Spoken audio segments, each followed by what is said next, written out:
Hello, we are live now.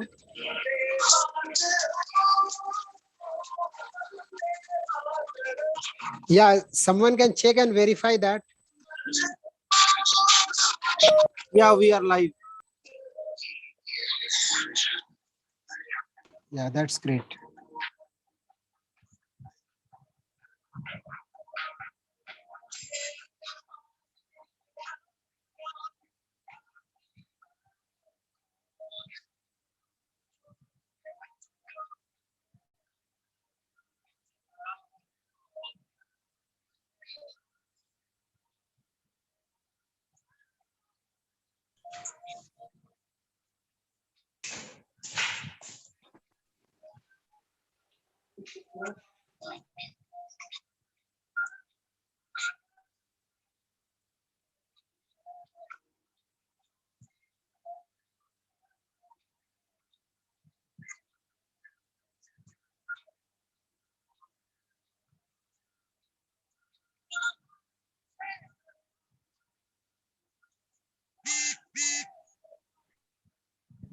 So Sumit can be seen in two frames, Pandey sirs and himself as well, along with Aarti madam.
Love my hair and I love it long. My hair, my pride, my hair, my crown.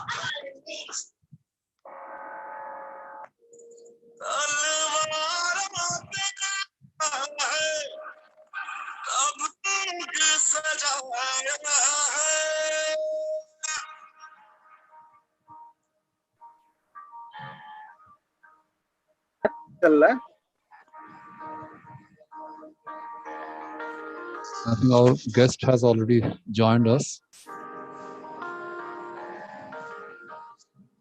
Namaskar. Namaskar, Prathibha ji. Namaskar. I thought I should check whether this is working, so I have joined a couple of Thank you so much. So it means that your network at your place is okay? At the moment, it's okay. Can you hear me?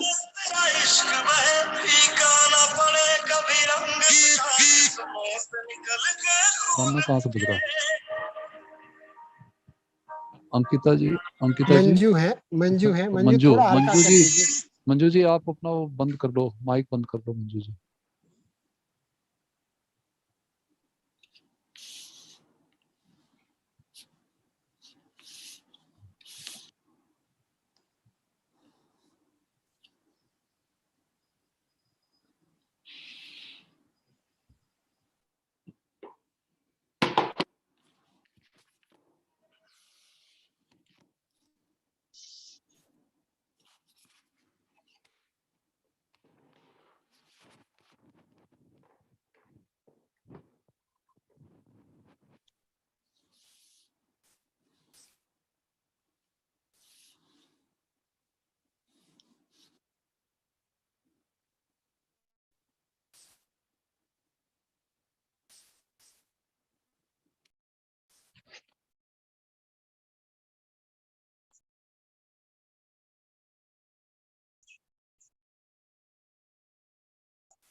Kajal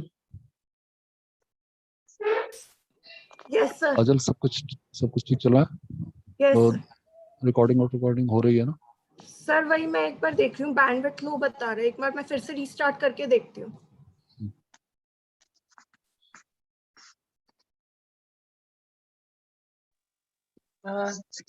Dr. Pandey, have you taken Yes, permission yes. for recording from madam? Okay. Hello. जी. हाँ जी प्रतिभा जी. We were planning. Please, I have not talked to her. तो earlier. उनसे तो बात पूछना पड़ेगा कि record करने के लिए. Madam, you are muted, Pratibha ji. Pratibha ji, you are muted. अच्छा. Just setting it. Good morning, Vibhaji. What a pleasure. Good morning. Very good morning. Thank you very much for agreeing to be with us this morning. No, it's such a privilege, and well, whatever is your norm, but these days, whatever you do say is all over the media, all over, recordings. Yeah. Okay, so you want to avoid recordings? We can. So whatever is your norm in the college, yeah, and please send me the recording then. Yeah. Okay, sure, no issues. What do you do for your seminars normally? No, I mean this series of events, we were asked to record everything, keep the records, and get the reports of. So this आजादी का अमृत महोत्सव, ये sequence सब कुछ वैसे करने के लिए कहा है. Unless until you, if you No, I mean, I'm if you fine. ask us not to. No, I'm Okay. fine. However it goes. Thank you. So what we generally do is what Dr. Pandey is saying. We take permission, then record. And if we have permission, we also upload it on our college YouTube also. Okay. I think before putting it on the YouTube, I would ask her. I would give you the clip, and then if you approve, then अगर कुछ change करना होगा, then also you can suggest. Okay. YouTube में डालने से पहले मैं आपसे बात कर लूँगा.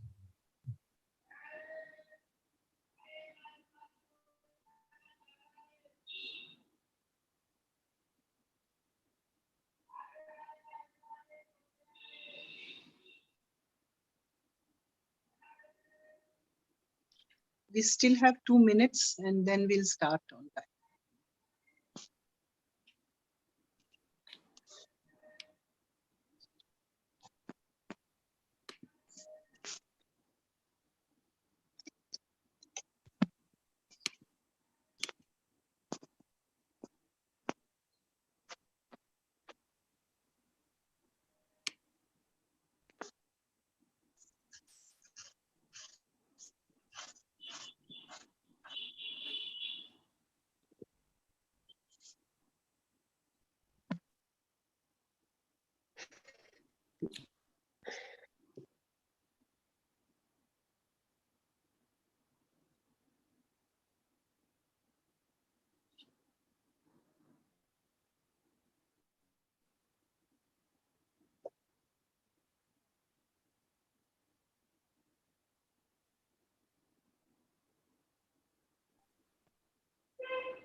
Shall we begin? Dr. Pandey, I think we can start. It's 11:30. I think we should. We have already around touching 200 people. We can start. Sure, sir. याद कर उन शहीदों की कुर्बानी जिन्होंने देश के नाम कर दी अपनी जवानी. आजादी की इस 75वीं सालगिरह पर आप सभी का स्वागत है.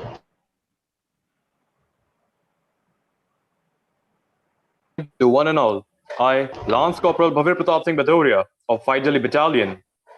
और मैं कंपनी क्वार्टर मास्टर सार्जेंट फिदूसी girls 1 Delhi Girls Battalion of Kirorimal NCC Company welcome you all in the prestigious occasion of Azadi Ka Amrut Mahotsav. आज हम सब यहाँ पर एकत्रित हुए हैं आजादी के 75वें अमृत महोत्सव को मनाने के लिए। जैसा कि हम सब जानते हैं, माननीय प्रधानमंत्री जी श्री नरेंद्र मोदी जी के द्वारा भारत को एक आत्मनिर्भर, अनेकता में एकता के लिए, अखंडता के लिए बनाने का जो सपना देखा गया है, हम सब मिलकर उस सपने को साकार करेंगे।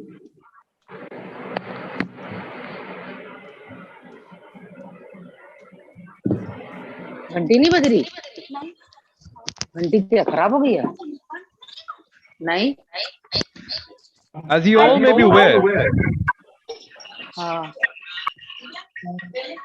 as you all may be aware, that a great nation is now just few weeks away from 75th anniversary of Indian independence.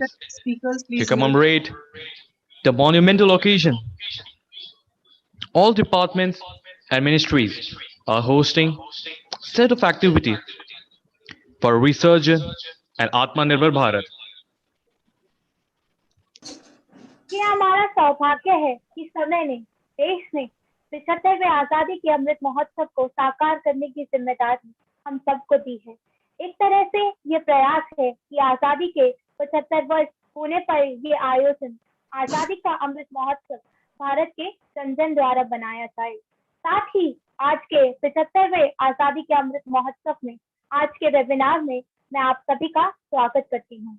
यह आजादी का 75वां महोत्सव हम ऐसे ही मनाते रहेंगे, जिसमें essay writing competition, spoken writing competition, poetry competition, poster making competition, painting competition, photography competition और साइकिल रेलिंग भी आयोजित है। यह आजादी का उत्सव पूरे वर्ष मनाया जाएगा। यह महोत्सव आजादी के 75 साल पूरे होने पर 75 हफ्ते तक लगातार चलेगा। इस महोत्सव के जरिए देश की भावी पीढ़ी तक स्वतंत्रता आंदोलन की हर एक बात पहुंचाने की कोशिश की जाएगी, ताकि देश का हर एक बच्चा और रुचिकर तरीके से आजादी के आंदोलन के बारे में सब कुछ जान सके। Azadi Ka Amrit Mahotsav is an intensive countrywide campaign which will focus on citizen participation to be converted into a Jan Andolan, where small change at local level will add up to significant national gains. This event includes various competitions such as essay writing, slogan writing, poetry reciting, poster making, painting, photography skills, cycle rallying, and we will keep this celebrating till the event for complete upcoming next year. अब हम कार्यक्रम की शुरुआत मां सरस्वती के आशीर्वाद के साथ करेंगे और मैं सरस्वती वंदना के लिए पार्श्वी सचदेवा, जो बीएससी ऑनर्स हिस्ट्री की छात्रा हैं, फर्स्ट ईयर से, उनको आमंत्रित करती हूँ कि आप आए और सरस्वती वंदना करें। आप सभी से अनुरोध है कि आप अपनी वीडियो ऑन कर लें और अपने माइक को म्यूट रखें पूरे कार्यक्रम के दौरान।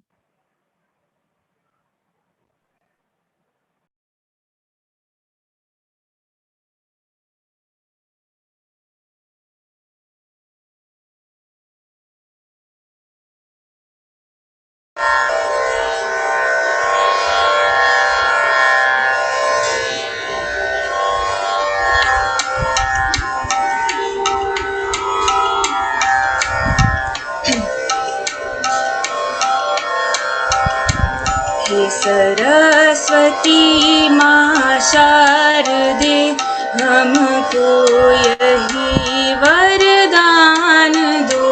हे सरस्वती माँ शारदे हमको यही वरदान दो। बहिर्दय में प्रेम गंगा, देश सेवा की चाह हो। ये सरस्वती माँ शारदे हमको यही वरदान दो। ज्ञान का सागर हो तुम, तो बूंद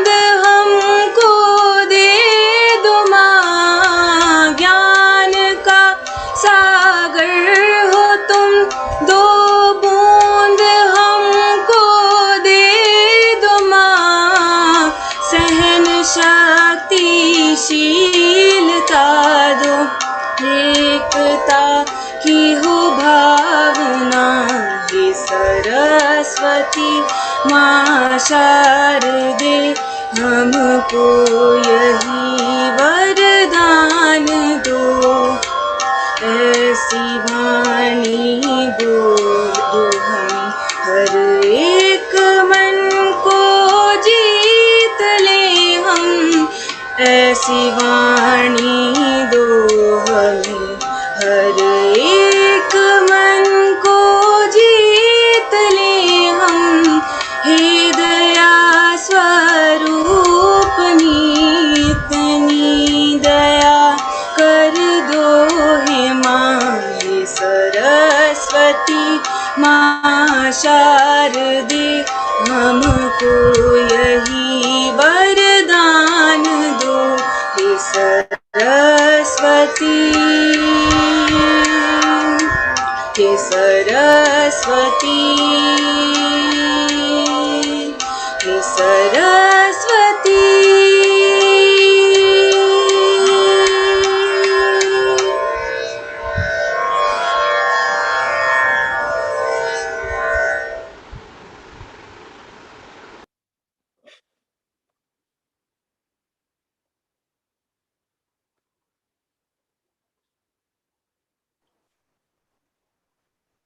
Thank you for such a wonderful performance, ma'am.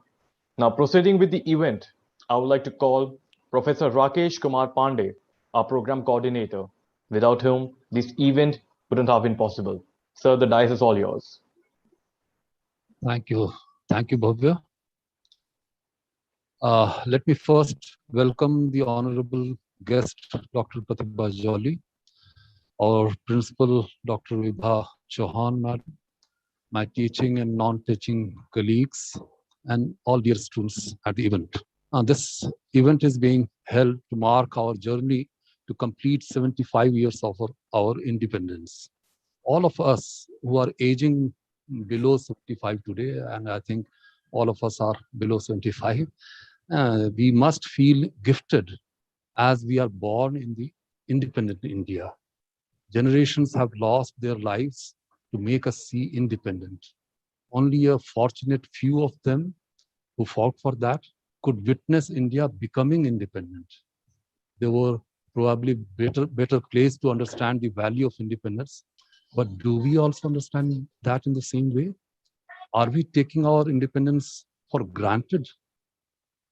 Let me quote Dr. Ambedkar over here for what he said while he placed our constitution in the independent India on 25th November 1949. He said, quote, "It is not that India was never an independent country. The point is that she once lost the independence she had. Will she lose it a second time? It is this thought which makes me most anxious for the future.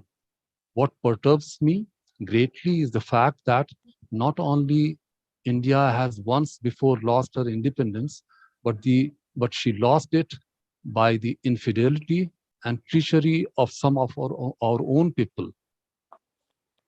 He said that, "Will history repeat itself?" Unquote. These words of caution expressed by Dr. Ambedkar ask us not to be complacent and keep reminding us about the importance of being independent. Undoubtedly, we have seen centuries of slavery, but we also possess a recorded history of continuous fightbacks against those invading and colonizing forces. We must value this independence that we could get after centuries of violent and patient efforts that are marked with our torturous sufferings and supreme sacrifices. It is a matter of immense pride that our independence has got matured by 75 years. It indeed calls for celebration. The Ministry of Education as well as the Ministry of Information and Broadcasting have decided to commemorate 75 years of India's independence by celebrating it under Azadi Ka Amrut Mahotsav. This celebration has already commenced 75 weeks prior to the Independence Day that would be held on August 2022. And that will continue up to 15th August 2023. Honorable Prime Minister inaugurated the year-long celebration from Gujarat on 12th March 2021, which also marks the 91st anniversary of the holistic historic salt satyagraha led by Mahatma Gandhi. To participate in this more than a year-long festival, all the educational institutions are celebrating Azadi Ka Amrut Mahotsav by organizing many events that would be followed after this inaugural event that we are now conducting. Today, Kirodimal College is feeling proud in participating in this celebration, starting with this event. We have with us a well-known educationist and eminent scientist, Dr. Prathibha Jolly, who would carry us along with the journey of this independent nation in claiming equality in participation in the field of science.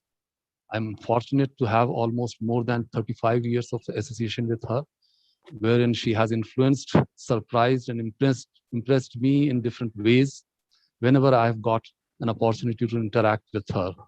For she has been an impacting orator, an involved scientist, a concerned teacher, a proven administrator, and we are about to get glimpses of all these in today's event that will set us up perfectly for our Azadi Ka Amrut Mahotsav. Thank you so much. Thank you. Thank you, sir. We are much obliged for the pearls of wisdom. अब मैं हमारी महाविद्यालय की आदरणीय प्राचार्य महोदया, जो कि एक कर्मठ सशक्त महिला होने के साथ साथ अंग्रेजी साहित्य की बहुत बड़ी ज्ञाता भी हैं, बहुमुखी प्रतिभाशाली principal madam professor Vibha Singh Chauhan को मैं सादर आमंत्रित करना चाहती हूँ कि वो आए और हमारा मार्गदर्शन करें।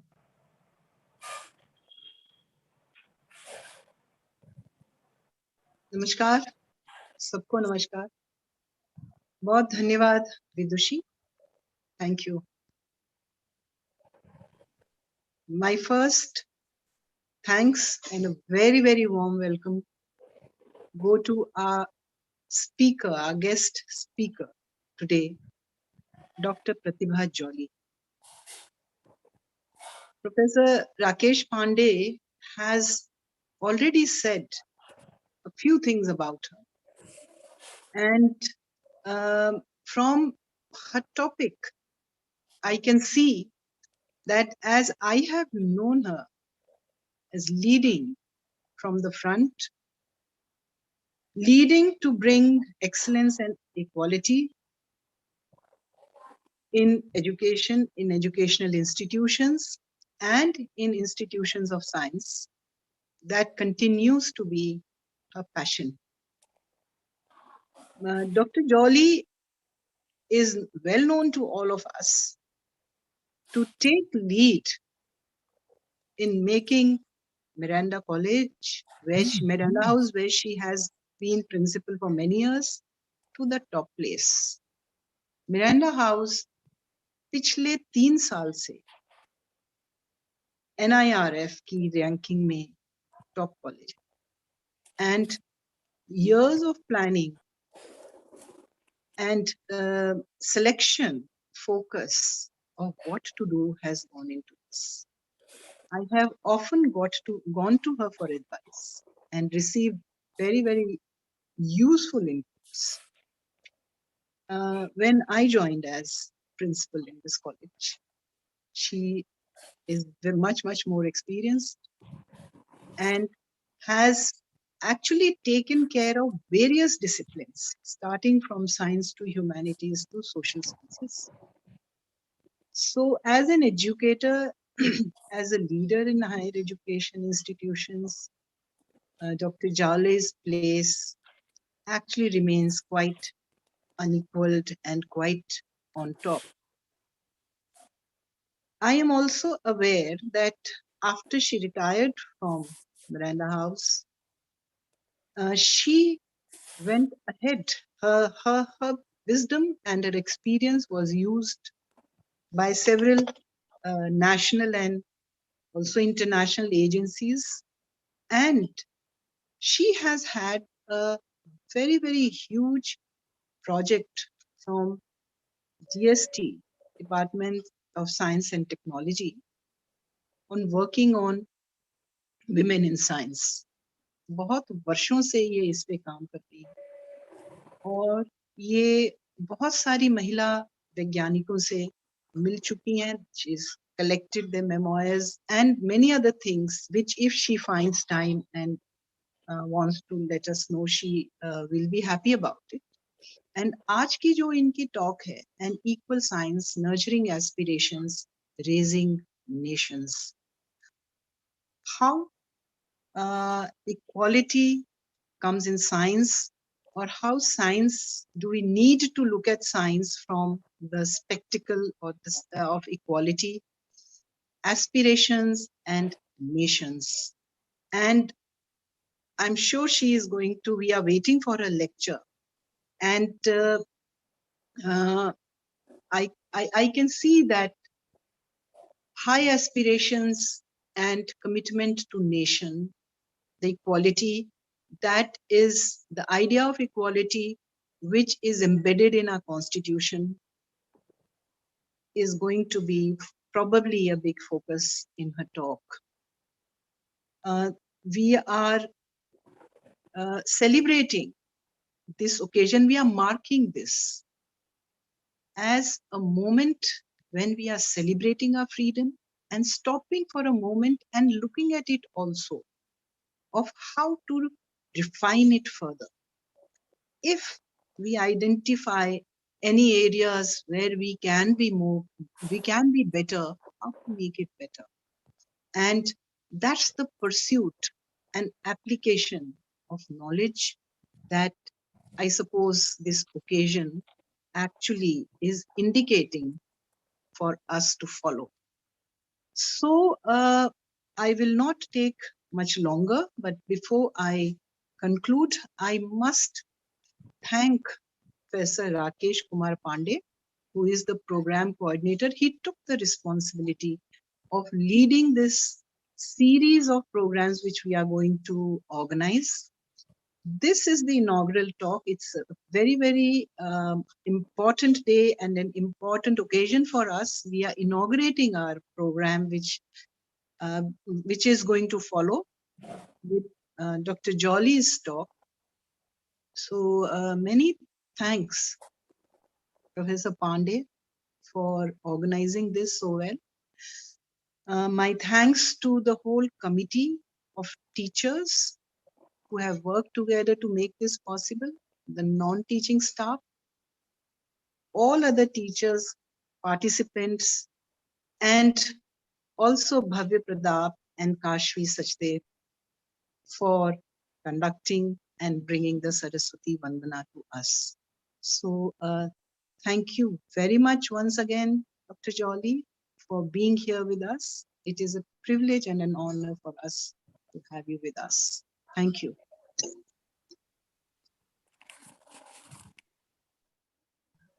धन्यवाद मैम, आप आए और आपने हमारा मार्गदर्शन किया और आपके आशीर्वादों के लिए हम आपका दिल से धन्यवाद करते हैं. Now to fill the room with the essence of nationalism and Josh, I would like to invite Akhil Bhardwaj of BSc Honours Physics, third year, to lighten the crowd with a patriotic song.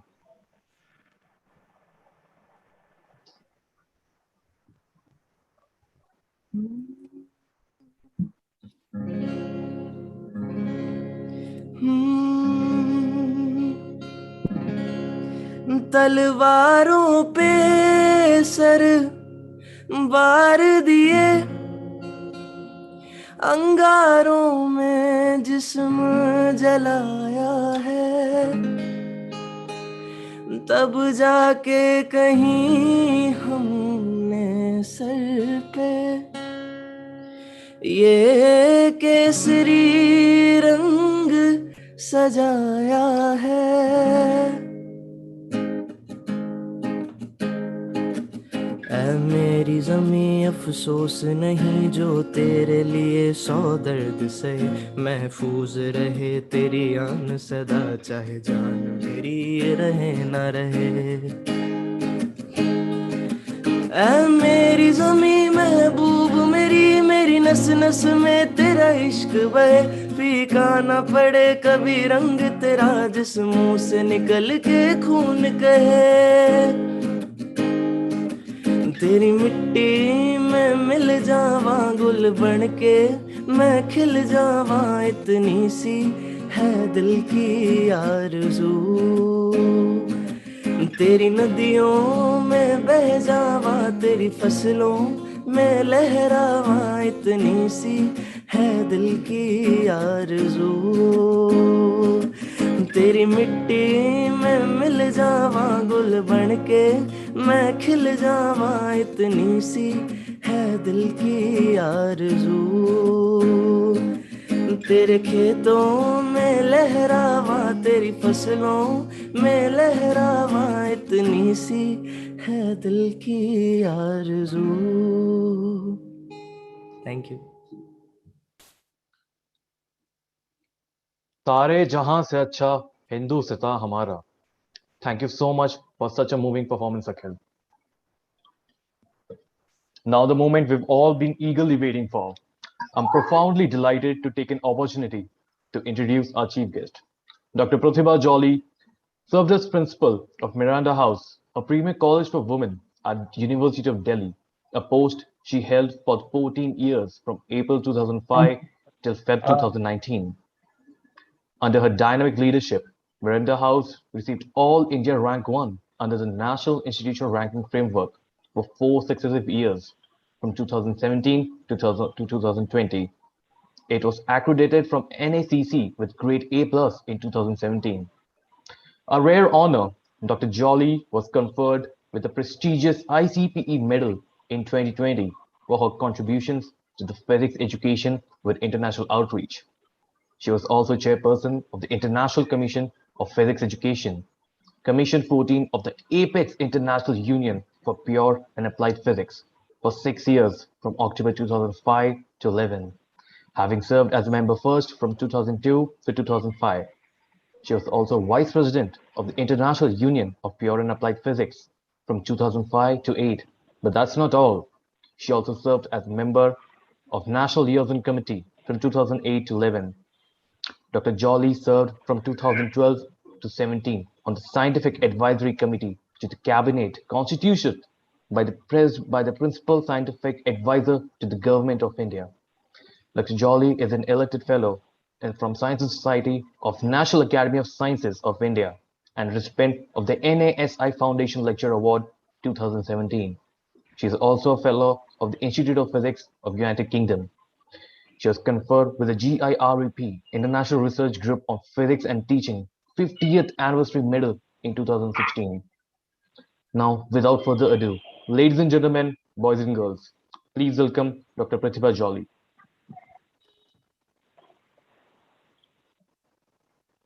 Thank you so much. It's such a pleasure to be at KMC. It's like homecoming. And I was suddenly listening to the wonderful songs that have been rendered, the Saraswati Vandana and the patriotic song. You know, I was just taken back to year 2005 when I organized an international conference on physics education at Vigyan Bhavan. And I had to turn to KM College to ask the wonderful New York Society to come and perform. And the then President Abdul Kalam Ji was there, and he was so taken up with the wonderful music, and he walked up to the students. And at the end of this program, Vibhaji, it will be my delight to send you those videos, because KMC has a very special place in my heart. And as I said, you know, these boundaries between colleges have been completely meaningless, and I'm really encouraging students from across the university and across the country. And that said, I must say that I'm very lucky to have you for a friend and have Rakesh ji for a friend, because as has been said, it's been a long journey and we all learn from each other. And there can be nothing better than all of us coming together in service of our nation, and you know, all our hearts beat for the young generation. We have seen today how much talent is there. So without much ado, allow me to share my screen, because I do have a structured presentation. But once again, a deep thank you to KM College and all my friends over here. And please let me know if you are able to see my slideshow. Is it working? Yes, it's working, ma'am. Yeah, and I would like to minimize at my end the videos. Yeah, I think I can do that. So this is an incredible journey that we are beginning today, and I'm sure that KM College is going to take its students to the future of India. It would be fantastic to see how things are going over the next couple of years. May I request that the mics be muted because there's a lot of noise that's coming in? Please mute your mics, please, everybody. I know a lot of us are working from home, and sorry that our work has intruded homes. So I will be talking today of, by equal signs, certainly, talk of diversity, equity, inclusion, but in the context of gender, because women face very special challenges. And it is extremely important that,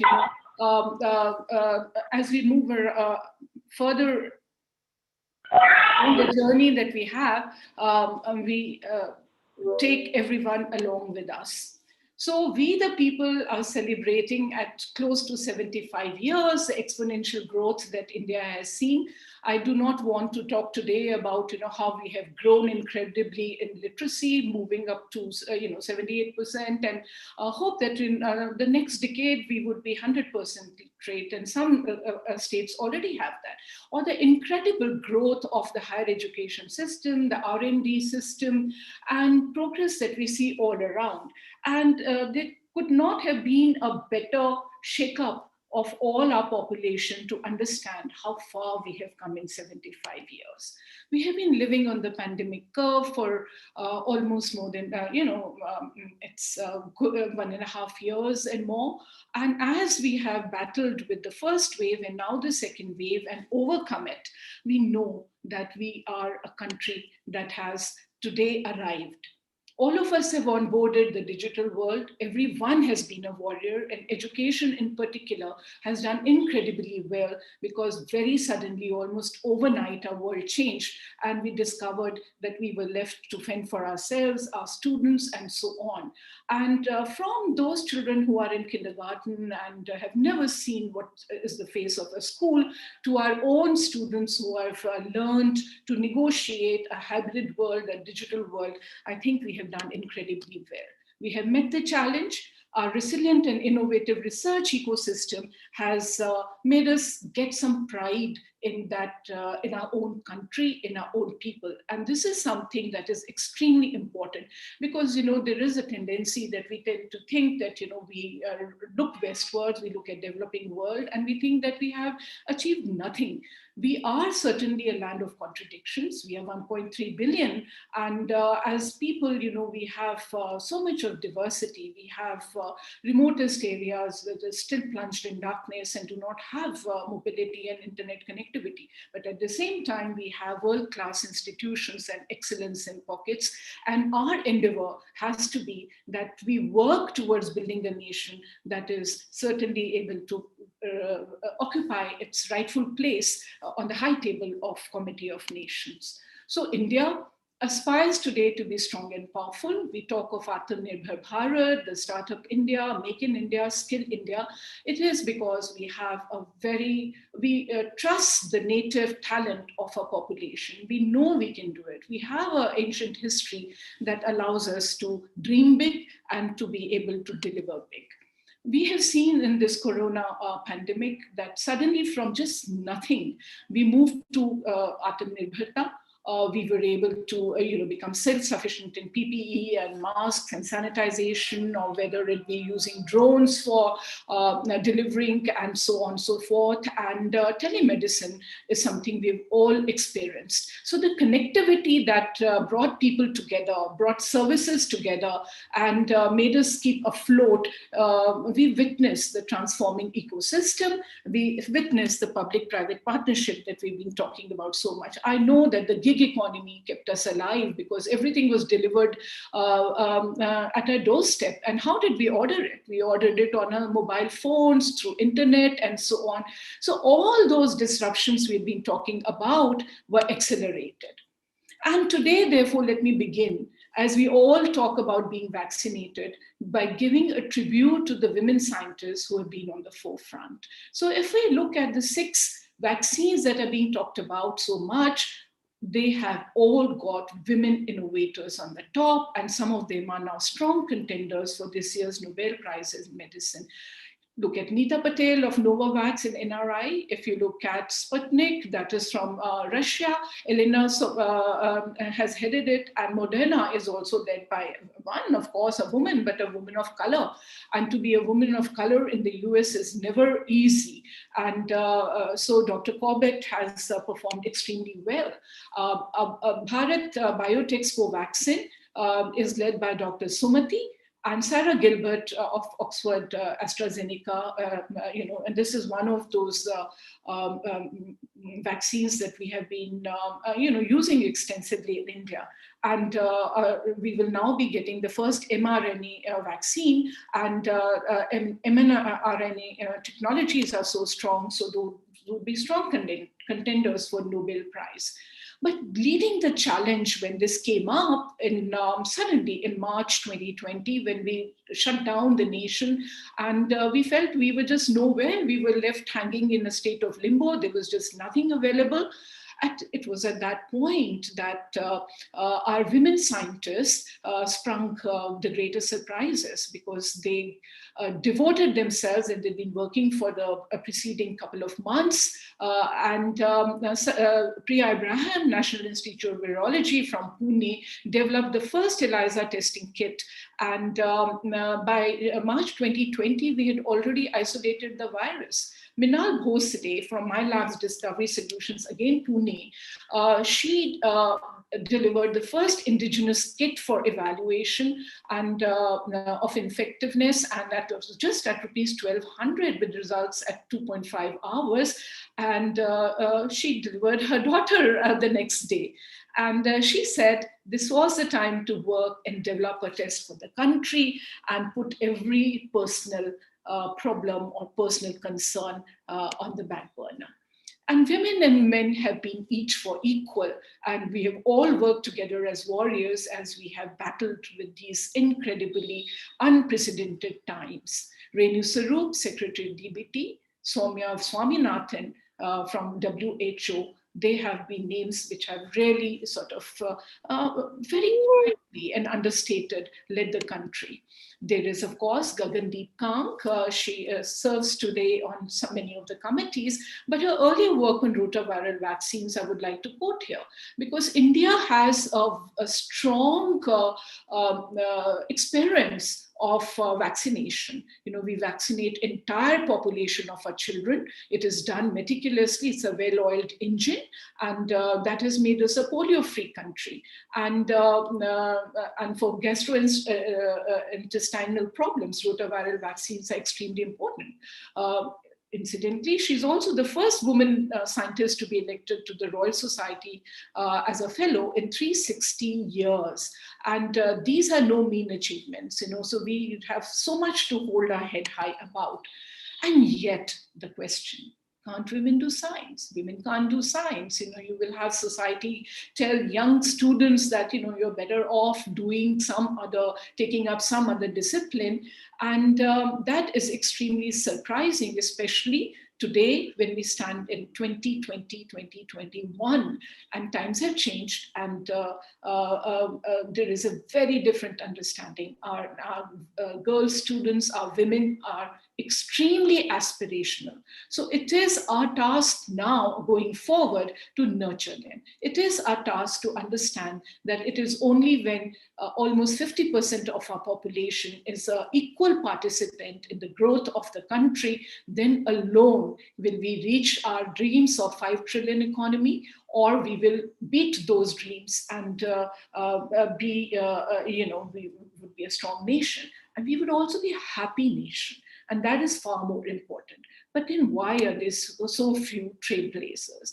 There are centuries of inherent bias and lack of opportunities. Women are never thought of as thinkers. They're thought of as creative, homemakers, and so on. And despite so much of achievement that we have in all strides of life, be it the civil services, be it the army, be it the NCC, as we today witnessed, and you just name it, and women are right up there. But yet cultural barriers remain. So I always was looking for a statue equaling the beauty of David as a thinker, and lo and behold, I found a small concrete woman as a thinker in a park in Buenos Aires, and that was one of my elating moments.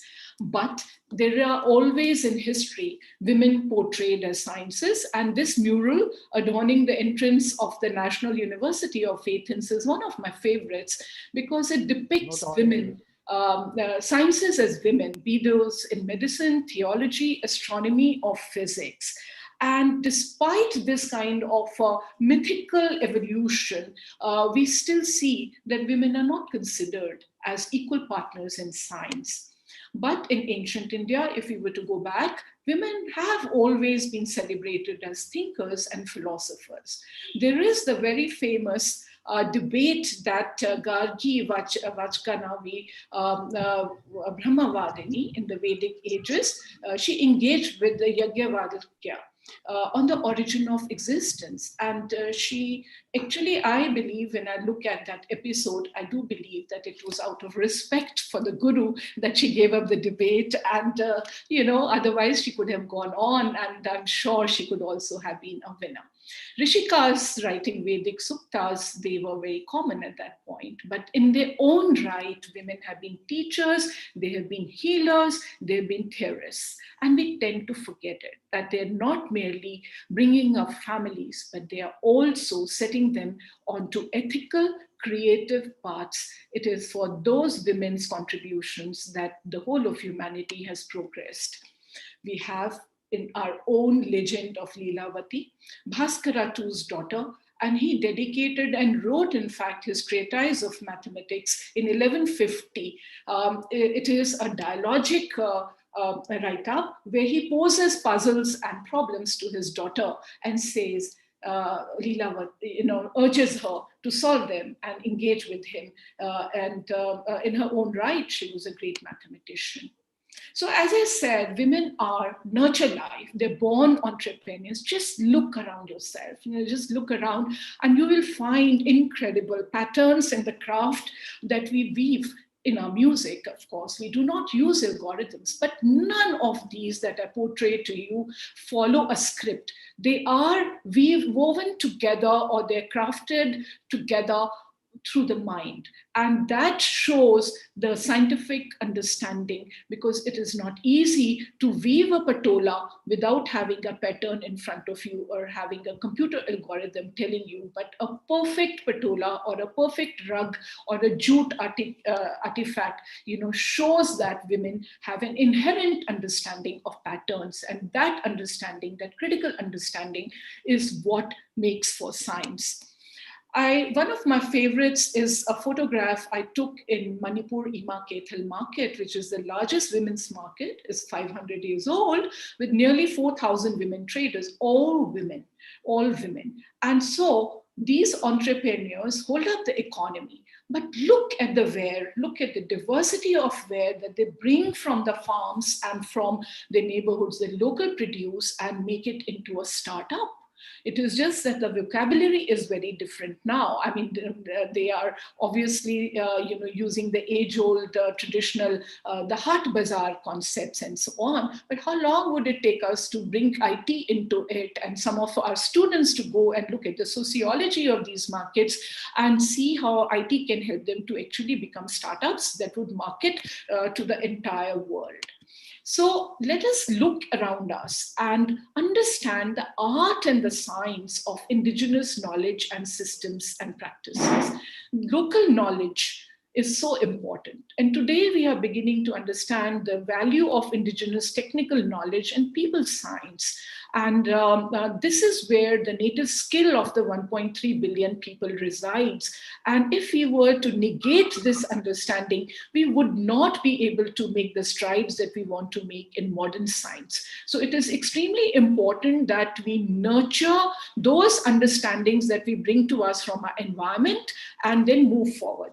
And therefore, if agriculture is the perfect example, herein are the invisible daughters of the soil with multiple roles as laborers, cultivators, entrepreneurs, and they produce about 60 to 80% of our food.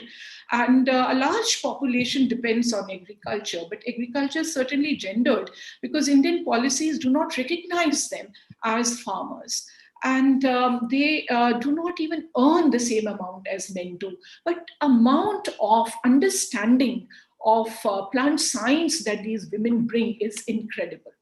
So late in 2020, we recognize the value of indigenous practices. And Padma Shri was awarded to Rahibai Soma Popere, a conservationist and crop diversity expert. Well, I will call her an expert, but her intuition has allowed her to make a huge collection of seeds, and she's called the seed mother of India.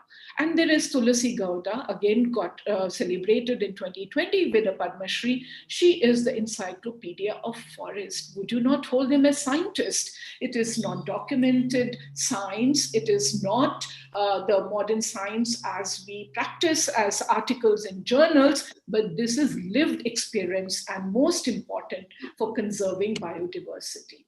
So before I move on, let me simply say, whether it be the frugal innovator on the ground, practicing of indigenous and traditional knowledge systems, or modern science, whether it be a woman who's a craftsperson, a scientist, a tinkerer, an innovator, an entrepreneur, they all share many traits and attitudes and skills. And basic science underpins those living experiences. So if you were to look at this gestalt, whether you say an old woman, a young boy, or a beautiful young lady, it is the same. It is how you look at various things and how you imbibe the skills that each one of them bring and the experiences that you bring from there. The face of the new millennials women entrepreneur is very different from the women that sit in the Irma market. But I hope that the young women who are listening to this talk and also the boys who are listening to the talk, you would very soon move on to being the trailblazers and have a very you would do it with great confidence strides. We have now for some time been celebrating women scientists. And as I go forward, I just like to use visuals. And I'm a storyteller. So I don't want you really to start reading every line of what I'm writing, but it is just to hold your, for you to visualize a few things and go back and look at their remarkable biographies. Maybe you want to read Leelavati's daughters and some other biographies in Vidushi and so on and so forth. But my heart always stops at one point, and that is the aspirations of the nation. For some time now, at least last 20 years, the mega trend has been concern about the changing demographics, issues of equity, expansion, and excellence. We have today an aspirational mobile workforce, and everything is in a state of flux. People are now beginning to move around for jobs. We have a very different vocabulary. We are talking now of networked organizations and digital transformation. And we have seen this reflected in our own education systems, because affirmative action has brought students from remotest parts of India to the top institutions at Delhi University. At Miranda House, we had about 70 to 80% students who came from remote areas, but they made the cut on their own merit. And many were first generation learners. Language was an issue. But if I were to talk about their progression, it is remarkable, because they were wanting to succeed, and so they did, and so on. So this changing demographics towards a new identity, sit anytime, anywhere, learn anywhere because of Wi-Fi campuses and learn together. This is the phase of young students who enter a college, which is the top college of the country. By the time they leave, the phase would be that of the entrepreneur collage that I showed to you. And this would be a quantum leap forward because they would imbibe from the portals of the institution the many skills, competencies, and the aspirations would take them to the top. So women entrepreneurs today need to, and scientists too, need to bridge the aspirational gender gap that women can't do it. Well, they can do it all, but we have to move beyond micro hopes, micro ambitions, and micro innovations. We have to scale up to macro levels. We have to create macro ventures. We have to move from low tech to high tech. Today Fortune 500 companies still don't have enough women, but that's got to change, and it'll change very, very fast. So the proverbial break the glass ceiling, and it is being shattered by women in all spheres of life and vocation and profession. And why is that happening? You know, we today are a knowledge society. We have new ways of knowing, learning, sharing. We have new skills and instruments. Here I am sitting in my study at home, talking to you all at various places, some of you at home, some of you at your college, and so on and so forth. The outreach is tremendous. We are connected through social media. Our ways of learning have become very different. There's social learning far more than, learning by proximity, learning in many ways, which is quite different from the traditional rote learning of our classrooms. And changing times and changing goals visible in our daily lives have given to us a very different vocabulary. Why have we survived in Corona times? Why did I begin my talk with that? That's because unheralded, unapplauded, India had already moved into digitalization in a very major way, whether it be banking, finances, e-commerce, or whatever it be. And the mobile phone percolation into India, diffusion into India, permeation into India had been remarkable. Almost half the population has it. And we were already talking of Make in India. So our research ecosystem, our manufacturing ecosystem was pretty robust. And it took a shock to get us down to business and say, we can do it all. Indian science has been on global frontiers, whether it be the CERN experiments in search of Higgs boson, whether it be our exploration of the space, whether it be the plasma and fusion technologies of ITER, and so on and so forth. And biosciences is extremely spectacular strides. So we are poised, indeed, we are building innovation nation, and women are equal partners. We are dreaming of a smart future. We are talking of not just smart cities, but we are talking of investing in human and social capital and traditional and modern infrastructure. And fueling all this is our ideas of a sustainable economic development. We want high quality of life for everyone, and we want it through participatory action and engagement. I know many of you will pick holes in these arguments, but it is for us to dream, it is for us to aspire, it is for us to fulfill those dreams for the 1.3 billion. And not, of course, set aside the global grand challenges. We are still battling with the floods in most parts, not just of India, but the world.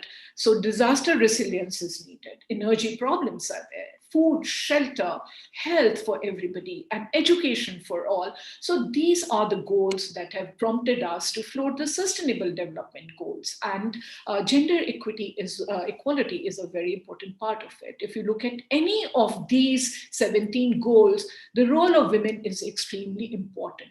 But you have to devote yourself as young population of India to taking development forward while remaining sensitive to the needs that those who are on the margins and disadvantaged have. And that sets the framework for my entire talk, or my entire mission in life, in fact, and so on. So as I said, If we have survived so well in these terrible times, it is because India has been digitally connected. We could do far, far better. We owe it to our remote areas to bring in that. But today we are the second largest after China. And this is a year-old slide. And the rural India has overtaken the urban India. And their connectivity is, and the usage that a so-called illiterate person or a migrant person would have, everybody has learned to use the phone and use it to great advantage and so on. So it's important for us to understand disruption, that no longer is linear thinking or linear change going to suffice. It is an exponentially changing world. And we have witnessed it as we have seen how technologies have moved. My camera is today digitized, and Kodak, the film camera, has just vanished. In fact, they became, they went bankrupt because despite being the first developer of a digital camera, they didn't have faith that this would be the one that would rule all our societal lives, because everyone, we moved to digital and so on. So initially these technologies were highly deceptive, but they became disruptive. Today, we don't use money at all. Everything is demonetized. Everything is dematerialized, because when I talk to you right now, I have no file residing on my laptop. Everything is somewhere in the clouds, and I can access it from anywhere in the world. Oyo owns no hotels, Ola, Uber have no cars, and we are a hugely democratized world, and that allows men and women of any economic background to move forward with great speed. So these disruptive technologies is where both men and women have to participate. These are machine learning, AI, cybersecurity, and IoT, and the intersection of all these transformative practices and so on. And as I said, cloud computing has done away with the need for you to set up, if you want to have a startup, a big infrastructure. And everything is available, from software to just anything is available as a service. So it's a new world out there, and this is really helping. And I need to go a little faster. So Indian startup ecosystem, therefore, today is the second largest in the world. And unfortunately, women have just 9% of the share, maybe gone up to 10%, but the age is, mostly under 35. And so I would really think that we have a lot to dream for. There is yet a lot that we have to bring in gender parity over here. But the country as a whole is trying to nurture this story, create an enabling environment, facilitate open innovation using the kind of tools I've talked about, and enhance this right at the school level. So you have the utter tinkering labs, and even in colleges, you are enjoying yourselves with 3D printing and robotics, Arduino, and all the disruptive technologies. And taking on big problems, therefore, becomes important. At the International Science Engineering Fair, where we send a team of about 25 from India and one of the mentors, NRI Kartik Ramesh won $75,000 for developing a project on augmented reality machine learning system for spinal surgeries. And Shreya Reddy made a non-invasive diagnosis of melanoma lesions. So the young today at 15 and 16 are able to perform so well using the science and the technologies given the chance. So I'm talking about inherent talent, inherent capacity, and therefore the need for nations to create ecosystems where these aspirations and this smart talent can be nurtured and can take the whole nation forward. In 2020, the 3M Young Scientist Challenge for 12 to 14 years was won by Anika Chebrolu. And she made, her research was on finding a molecule that could selectively bind to the spike protein of SARS-CoV-2 virus to find a cure. And therefore, we need to foster the next generation of science leaders. And all of you would have seen the Times Top Innovator Kid of the Year, Gitanjali Rao. And she is a serial entrepreneur because she has made many innovations, whether it be detecting lead content in water or detecting cyberbullying early. So this is the world in which we are. Welcome to the world of innovation. Welcome to the world of the young kids. Welcome to this world in which all of us must thrive. My favorite, however, always will be the Ignited Minds project, where school kids launched 100 small sats. And look at this picture, 6 girls and 4 boys from an Aurangabad Municipal Corporation school. And this was under the Dr. Abdul Kalam Space Research Payload Cubes Challenge. So this is the new generation. This is the new India. This is India at 75. And so, my friends, this is where you are. And take pride in your nation, take pride in your innate talent, and take pride in your institutions, because you have got a head start in life. And talking about satellites, we know that Tessie Thomas, the India's missile woman, is a great role model. And behind every space mission, there have been thousands of women. And today, DRDO Director General Manjula Reddy is also a woman. And so what is it that we cannot do? We reached for the Mars through Mission Mangalayaan in 2013, and leading innovation and breakthrough technologies, all the project heads, directors were women. Nearly all, but all critical technologies were being developed, monitored by them. And it is such a moment of pride to see that. And here were these women. This picture went viral, though these are not the scientists, these are the admin support staff and admins. But today, there are about 20 to 25% women among 16,000 employees at ISRO. And this breaks the stereotype and it celebrates women power. Today, we are at a point where we need to leapfrog 10x to disruptive change, exponential change. We need to aim at global challenges, challenge status quo, ideate radical, find new paths to solutions, and nothing today is science fiction. Anything is possible. And this is moonshot thinking. And this moonshot generation that I have spoken about is you. And you have to go forward, and you have to really now find a very different future for yourself. And the new modes of learning are providing it. The new education policy is going to allow you a moonshot thinking framework. The moonshot generation, Elon Musk, BSc physics is one of my favorites, great maverick, but electrical vehicles, Tesla, SpaceX, complete disruption and democratization of science processes. He says, I'm going to go to Mars, and that's where I will build my rest of life, and that's where I'm going to die. I will build a city on Mars, and he might very well do that in the couple of decades that are going to come. They launched the first private, Google at SpaceX launched the 10 million award, land on the moon by a private set of people, which Israel tried, but they did not manage because they hard crashed.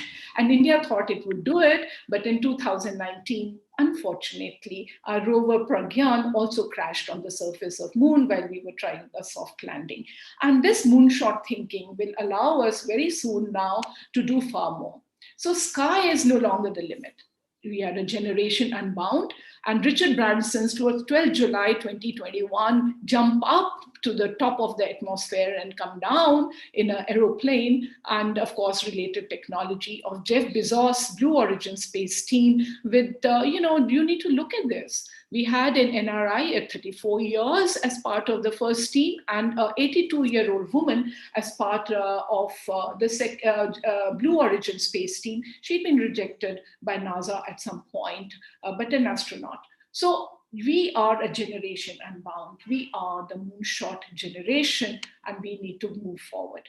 From curiosity to perseverance, Swati Mohan, who guided the navigation systems when NASA very recently in February 2021 went to, had a very successful, after many, many years, mission. Here was another woman who was leading this. Of course, as part of big teams, but when you are in charge, you are the boss. And this is how it is. And now if we are going to the moon again, Gaganyaan, it will be a human space flight. So we are dreaming really very big. And who is leading this? It may be 2022 or 2023, but this is our aspiration today. And leading it is another woman, Laitha Ambika, the first manned mission to the moon from India. And that is at 75 years, a great dream. And it has really come a long way from where we started in 1947. But we have had innate smartness for generations, as I said. It's an ancient country, ancient civilization, and you can never mask the talent of its people. So she also, like all other women that I've spoken about at ISRO, comes from a small college, regional engineering college. These are not IIT products. So aspirational India from small places is doing wonders. And my favorite, always, I hope each one of the colleges gets this little robot which students can program and play with. And one of the last things I wanted to do at Miranda was to get a robot and give it to my girls so that they could just play around with it and so on. So Chandrayaan-3 will be going to the moon and carrying Romitra inside, which is a half humanoid robot, in test flights, and then men and women astronauts are already training to go up right there. So now again the question, can women do science? Why are there so few trailblazers? Even a single trailblazer tells us that equal science is possible. Men and women can do science equally well, and we need therefore to create nurturing ecosystems so that gender parity is also achieved, and we don't have 10% women doing in some of the elite institutions and or in startups. There have been women pioneers for a long time. If you look at Dr. Kandambini Ganguly, 1861 born, she was the first to attend Calcutta Medical College, and she had to fight for it.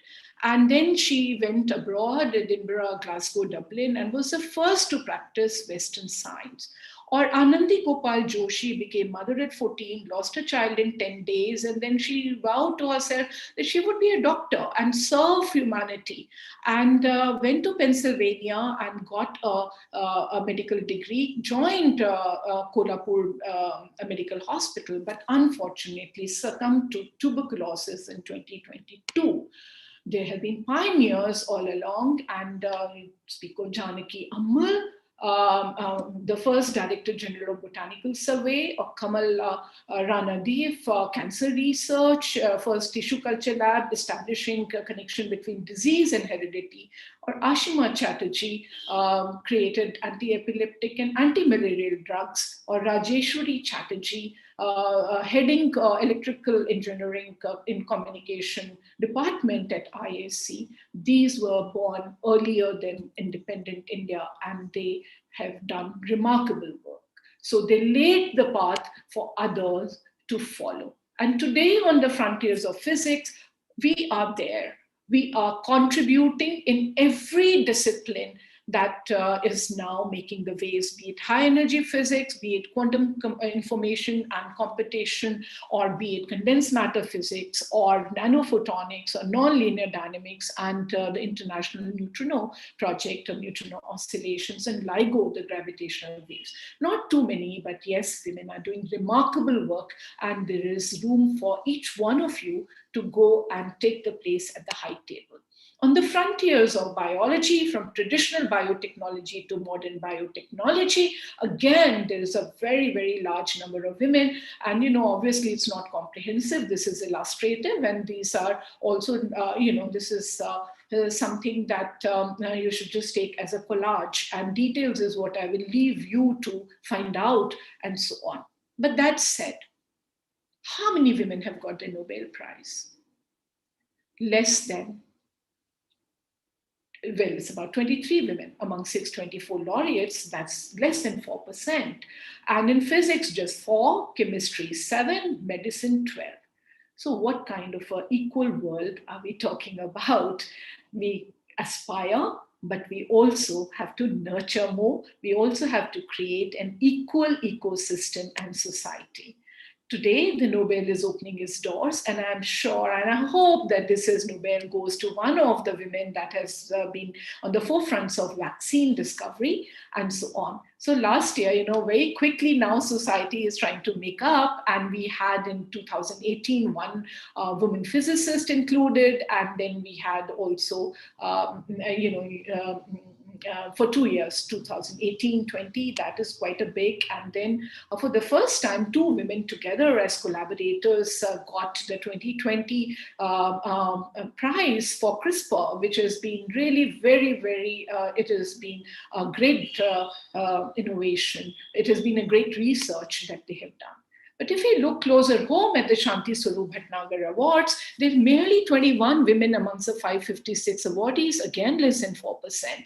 And in physics, there's just one, Aditi Dey, that too in 2018. But I hope that this number will go up as we talk to some of our young students who should certainly aspire, because once the door opens, you have to storm in. You just have to storm in, and you have the capacity to do that. Infosys Prize, again, here a bit better, about 14%, but so on. But the work that these women are doing is remarkable. If you look at the data mining, etc. algorithms by Sunita Saravagi, or you look at what at ISI Kolkata, Sanghamitra Bandyopadhyay has achieved, or just any of these scientists, it is remarkable work. And again, Om Prakash Bhasin Award, which is a very prestigious award, very few people have got it. So what I'm trying to tell you is there is space on the high table. Just go and take your chair. And this again is talking about how few awards women get. But let me then come to the point that power of diversity, inclusion, and equity is important today for us. Having shown the great research women can do and what they contributed, we can no longer ignore the potential of women. They have, in fact, equal educational attainment, and there is societal need for both men and women to work shoulder to shoulder. It's good for business when we have diversity, and it's good for economic growth, and it is good for economic empowerment, but women are often hidden, and research does not take into account the fact that gender aspects are very, very important. So I mean, you need to also sometimes be able to look at innovation so that women are the subject when these innovations are coming up. For example, if you look at if you were to look at, say, spacesuits, in one of the flights, there were not enough suits available for women astronauts. And so one of the walks in the space had to be abandoned. So they were not designed for their physiology and so on. The air cushion in a car is not designed for the physiology of the woman. So we need to have more women in research, but we also need to have research that takes into account the gender aspects. So where is the talent pool? Where are the women in STEM? Is there parity we are seeing in life sciences, but we are still seeing underrepresentation in physical science and mathematics, engineering and computer science, and this is a world report.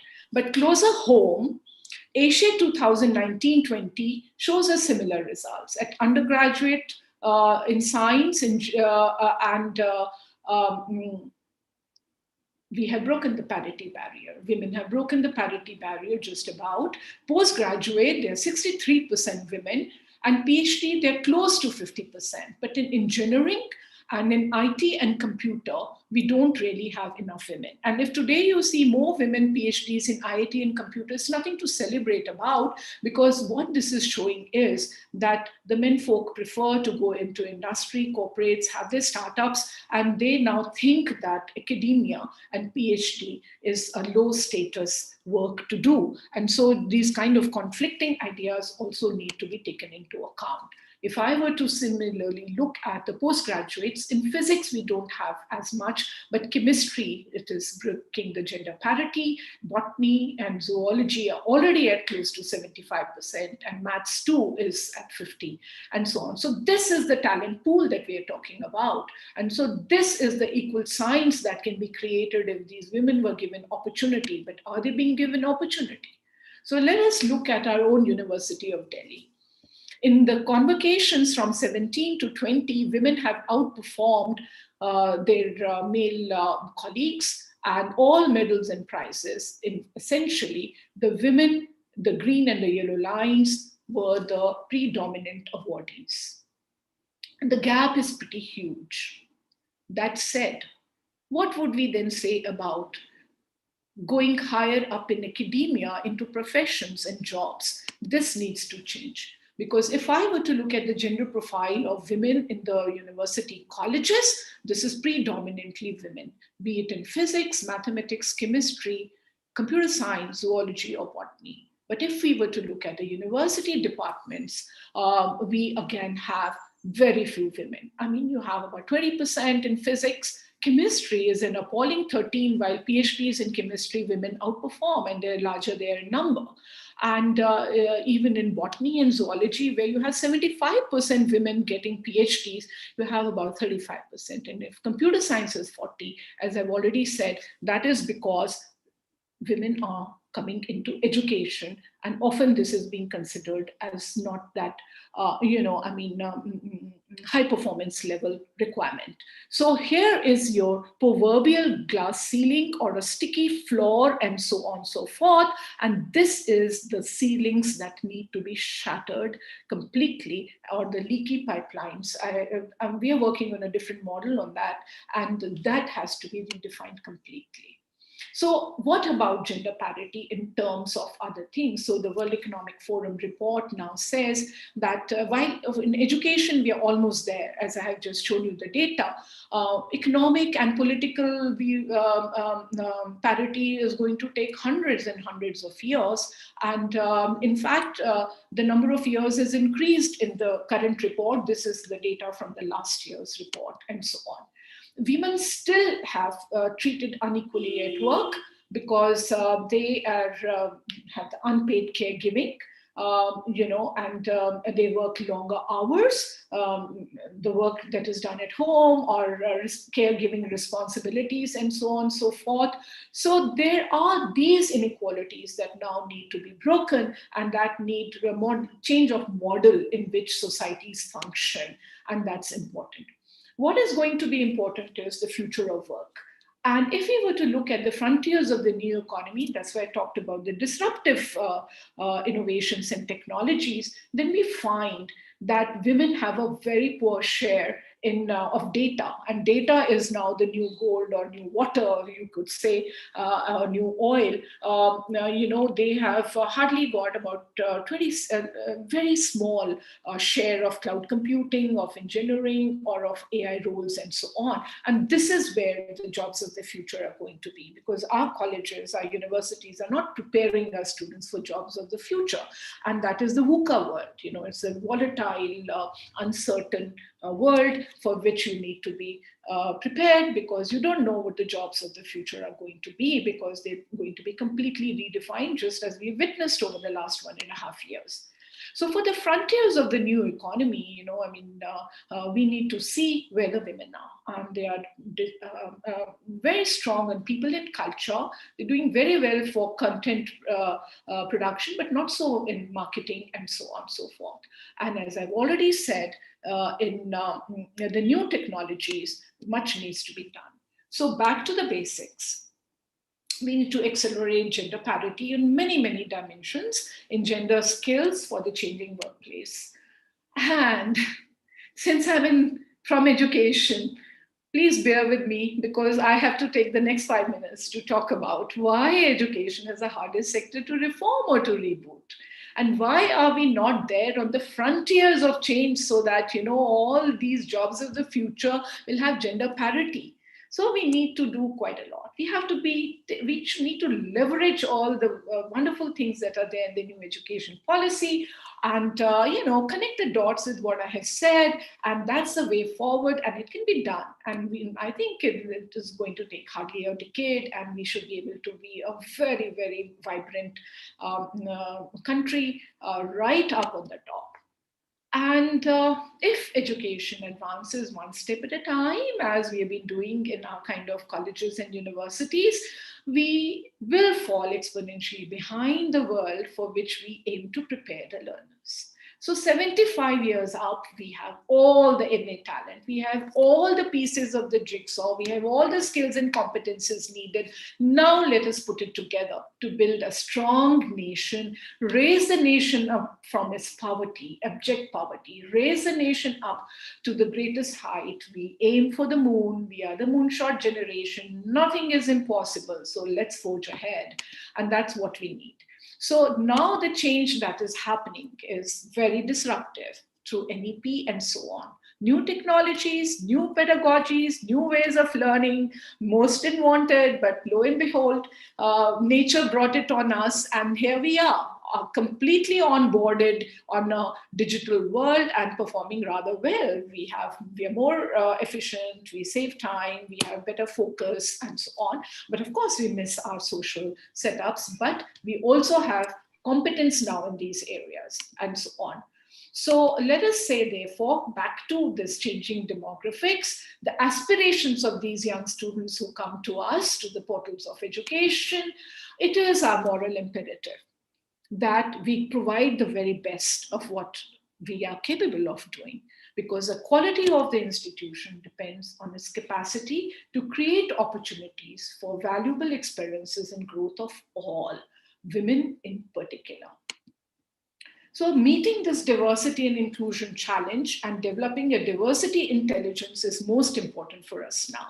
If to create a sense of identity and belonging for all students, create a sense of community, give to them a global perspective, and give to them respect for cultures and creative enterprises, which I began from, and so on. And let us break the myth that science is only for an Einstein. And it is tough because the real world is not Newtonian and not everyone can be an Einstein, but you don't need to be.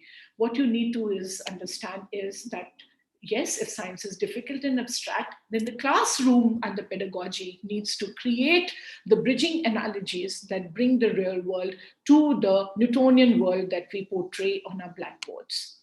So how will we build the science of teaching? How will we give to our women students the competence and confidence to go for the Nobel? At Miranda House, we had set up labs, which I personally feel that, we created for group work. We brought in, commingled the role of a teacher, curriculum developer, education research, and project-based learning. And the pedagogy was reflected in the spaces that we built, because, those linear desks and chairs are just belong to maybe 2 centuries old. So now we need to do things very, very differently. So pedagogies for promoting these global competencies will involve group-based project work, go for the real problems and solve them, and work together. They will require guided discussion, the art of argumentation, the kind was there available in Vedic times, and what social sciences, humanities do learn. And you need to rethink many, many obvious things, because unless evidence and data is respected and scientifically understood, not much can happen. At the same time, we need to engage with communities, and we need to bring this networking for global competencies. So like I said, project-based learning, this is what I made my career out of. This was my mission in life. When I first left Miranda House, a permanent job, and set up a project-based learning lab in Department of Physics, which was in from 1982, I had begun that work. So I go back a long way from Jurassic ages. This is what I've been doing. So a good teacher would model, demonstrate a learning task, have a guided understanding of it, just like an artisan, just like how you work on a potter's wheel, and a scaffold accomplishment, and allow students to reflect and articulate on what they're doing. But like a master craftsman, let go. Let go of the scaffolding and let them then work on problems that are far bigger, far more challenging, and that can be undertaken. But modeling this process, this cognitive apprenticeship is most important. We need to unleash institutional innovation and design thinking, empathy in choosing problems and so on, defining them in a focused way, ideating, prototyping, testing, implementing. So this is what education's got to be all about. It has to be both lateral and with depth. It has to be T-shaped. So as I've said, makers education today, maker spaces is going to be how we are going to go forward. At the same time, they have to be situated in the context in which we learn, and entrepreneurship has to be woven into whatever we do, and we have to design a vast set of experiences. In fact, students are today ready to design their own education. They're not waiting for institutions to change. They already have nano degrees, and they have now the credit bank, academic bank, and so on. So the student is going to design own basket of what they want to do. You need a growth mindset, and remember, nature of learning has changed. And you have to multitask, you have to unitask. You have the capacity to think fast and think slow. You learn to work together, but capacity to work alone is very, very important. Remember, apple fell on Newton's head when he was sitting alone under the tree. You have to act global and be able to act local, live digital and live real. And the canvas for institutional mentoring for all this is huge. Today's event is one such mentoring provided to you by the institution. In liberal education ecosystems such as at University of Delhi, we have huge opportunities. We have societies and clubs going to tremendous depth. We have peer learning because you all get people from across the country with so much of diversity, but all are winners. I mean, and there's so much to learn from. And so this is a huge possibility. So to craft a life in science, institutions, however, have to give capacity for students to be able to use the weft on the warp of opportunities and the supportive environment to be able to create engaging patterns, creative patterns, and move forward. And that, friends, is what education is all about. Institutions are nothing more than looms on which you will weave your own life and your own creativity. And it is despite all the shortcomings we have that our students do ever so well. So with that in mind, I'm very happy that we have now launched Gati, Gender Advancement for Transforming Institutions, for nudging them towards gender equity, because like I said, about elite institutions, the top institutions where women aspire to be when they outnumber men in PhDs and all, that number is far below even the global average. It hovers, from 10 to 20%. And our own university is an example. So I hope you will call me back one day to talk about Gati, which is an entirely transformative project, and we are evolving its framework, and it is a lot of, this is a community project, and it is looking at all aspects that I've talked about, and it is about getting to the 50% women in, and to give to them, however, sensitive support and scaffolding.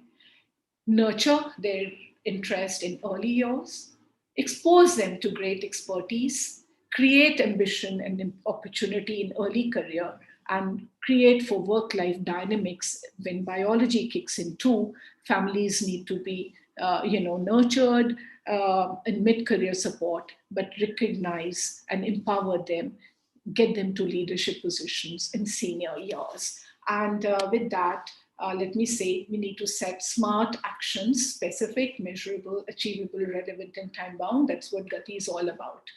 With that, sorry, I've overshot probably a little bit. And I hope that all our young boys and girls and our faculty will, over this next 75 weeks, think critically about and take pride in what we have achieved and think critically about where we are headed. I hope you will be the moonshot generation and you too will think that sky is not the limit. Today, even space is not the limit because we have got exemplary, we have examples of those who have beaten all odds as private citizens with the democratized disruptive technologies. They are now seeking new frontiers and women included. So that said, this is one photo I will share. I was at a BBC program a couple of years back. They asked me, where will the next Einstein come from? While I'm using this photo from Berlin, which was, I happened to be there, but I did say, she will be Leelavati's daughter and she will be from India. Thank you so much. Thank you so much for enlightening us, ma'am. You're truly an inspiration in today's world, ma'am, as you stand as a firm pillar for equality and excellence. It was an honor to have you here, ma'am. धन्यवाद ma'am, आप आए और आपने हमारा मार्गदर्शन किया। अब मैं अपनी एनसीसी की एएनयू लेफ्टिनेंट डॉक्टर रक्षा शर्मा को आमंत्रित करना चाहती हूँ कि वो आए और धन्यवाद ज्ञापन वोट ऑफ थैंक्स प्रदान करें। Thank you so much Urdushi Rabia, thank you so much Pratibha ma'am. आज मैं आजादी के अमृत महोत्सव में उपस्थित सभी का हृदय से धन्यवाद करती हूँ। सबसे पहले मैं हमारी प्रिंसिपल मैडम का धन्यवाद करती हूँ जिनके मार्गदर्शन में आज का सफल आयोजन संपन्न हुआ। साथ ही इतने महत्वपूर्ण विषय को हमारे साथ साझा करने के लिए डॉक्टर प्रतिभा जॉली मैम का हार्दिक धन्यवाद करती हूँ। Ma'am, your topic was covering so many important issues, and we are truly enlightened by the role of women as thinker, philosopher, and the examples like Leelavati, B.R. Lightamba, Missile Woman, Women Scientist, largest women market have really motivated us.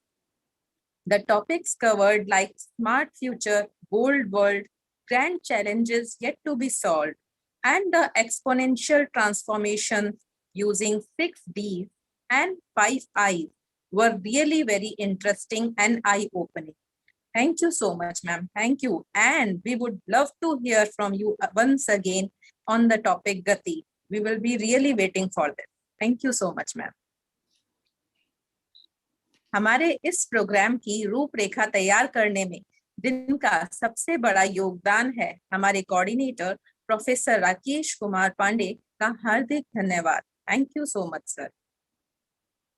फिर मैं धन्यवाद करना चाहूंगी हमारी समस्त team का जिसमें शामिल हैं doctor Sumit, doctor Manju, Aarti, Ram Sunil, non teaching staff and KMC office staff का मैं हार्दिक धन्यवाद करती हूँ जिनके योगदान से आज का कार्यक्रम सफल हुआ। आज के कार्यक्रम को सफल बनाने के लिए हमारे विद्यार्थियों का भी बहुत ही महत्वपूर्ण योगदान है। मैं धन्यवाद करना चाहूंगी हमारे प्यारे विद्यार्थी विदुषी, भाव्या, अंजलि, विवेक, साची, अवनी गुप्ता, काशवी सचदेवा एंड अखिल भारद्वाज का। Thank you so much, dear students. And in the last, I would like to thank the most important part of this program, that is our audience, our respected colleagues, teachers, and dear students. Thank you so much for listening to this program. Thank you so much. Thank you so much, everyone, for attending this program. Thank you, ma'am. I would like to thank Raksha ma'am too for being a part of the event, and she put in a lot of efforts to make this event a success. अब मैं अपनी गुप्ता जो BSc chemistry honours first year के एक छात्रा है और New York के भी एक छात्रा है, उनको आमंत्रित करना चाहूंगी कि वो आए और नेशनल एंथम शुरू करें।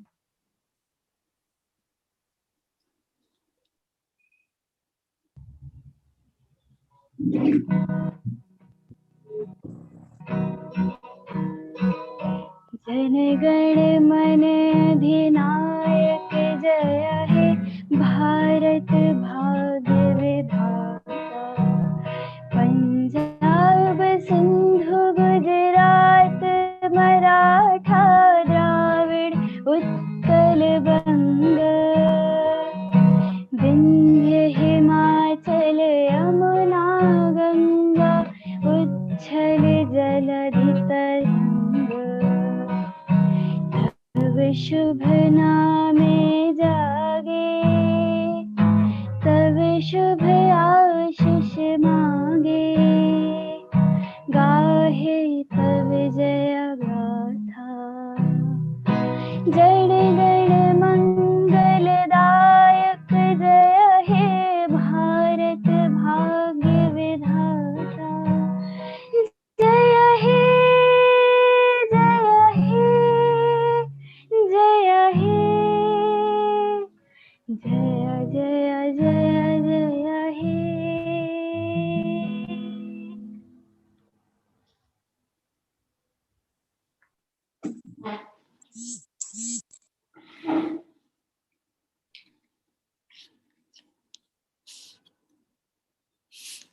धन्यवाद अपनी, आपने इतना अच्छा नेशनल एंथम गाया और सभी को धन्यवाद जो इस इवेंट का पार्ट थे। जय हिंद, जय Bharat. Thank you so much.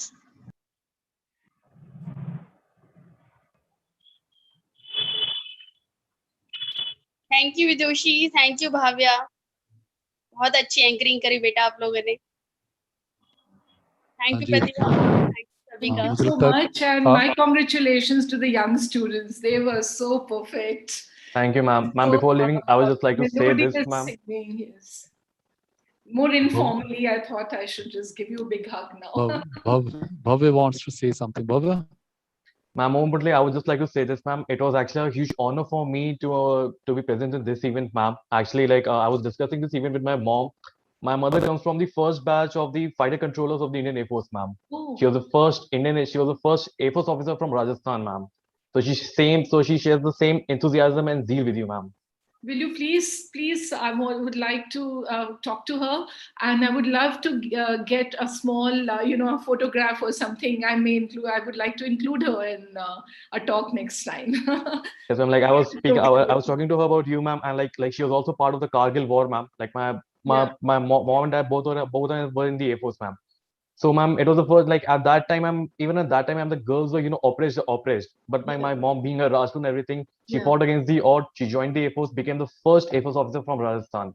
She participated in war in 1999, the Kargil war, commended for many awards, even commended for gallantry. Although, but ma'am, of course, because of discrimination, couldn't get one. I salute your family and your mother in particular. It was an honor for us to attend this event, ma'am, to get to know you, ma'am. Oh, I'm really privileged because I'm so happy you have shared this information with me, and I'll take it forward. Thank you, ma'am.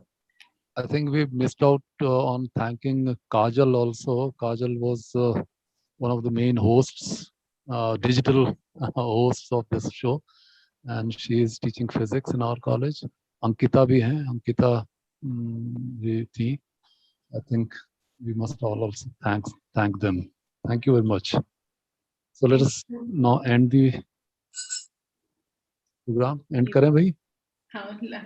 Allow me to leave now, and thank you, thank you again, Vibhaji, and thank you, Rakesh, and thanks to all of you. Though we can't meet, that is something we miss, but this has been an incredible hour.